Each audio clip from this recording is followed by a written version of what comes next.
वंदे वेद मातरम।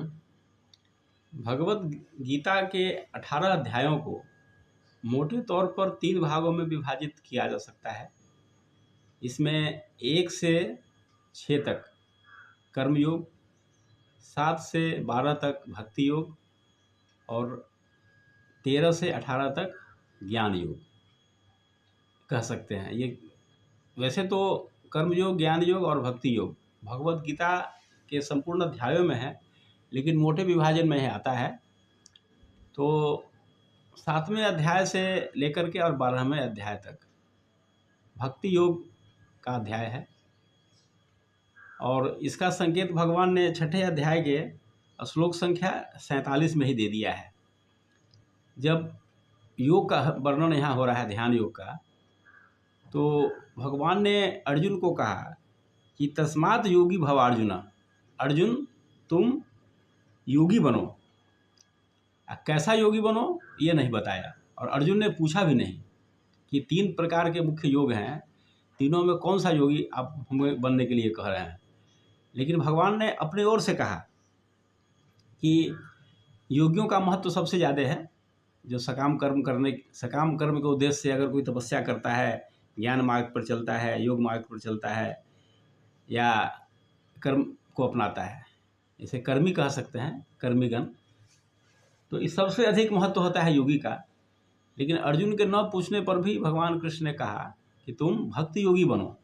योगी नाम अपनी सर्वेशाम मद गते नान्तरात्मना, सभी योगियों में वह योगी सर्वोत्तम है जिसने अपना मन मुझ में निवेशित कर दिया है, वह योगी सर्वोत्तम है।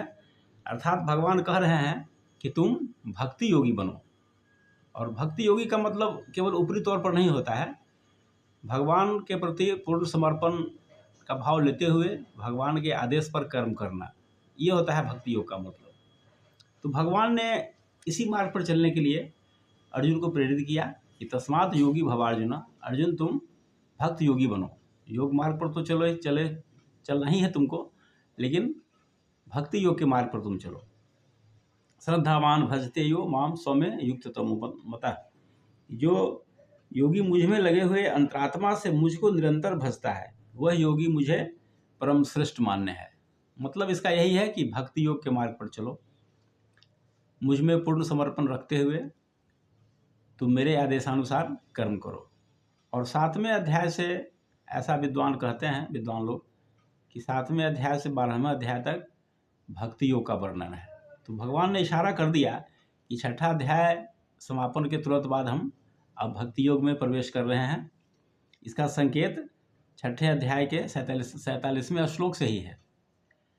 तो ये बहुत बड़ी बात है, क्योंकि भक्ति के बारे में कहा गया है कि सभी प्रकार के योगियों में भक्त श्रेष्ठ होते हैं। 3 जो विशेष मार्ग हैं, विशेष 3 योग हैं, कर्म योग और ज्ञान योग, ये साधन है, साध्य नहीं है। साध्य है भक्ति योग ही। मतलब कर्म योग का सहारा लें या ज्ञान योग का सहारा लें, पहुँचना हमें भक्ति के मार्ग पर ही है। क्योंकि भक्ति के बारे में कहा जाता है, यह भक्ति का रस जो है प्रतिक्षण वर्धमानम, प्रतिक्षण यह वर्धमान है, बढ़ता रहता है। ये महत्व होता है भक्ति का। और भगवान को भक्त सबसे ज़्यादा प्यारा होता है। 4 प्रकार के भक्त जो भगवान ने बताया है, उसमें जो ज्ञानी भक्त होते हैं उसको भगवान सबसे ज़्यादा प्यार करते हैं। तो हम सबका भी लक्ष्य यही होना चाहिए कि हम भक्ति योग के मार्ग पर ही चलें और हमारा जो कर्म योग है वह भक्ति के रस से सराबोर होना चाहिए, तभी उसकी जीवन की सार्थकता है। धन्यवाद।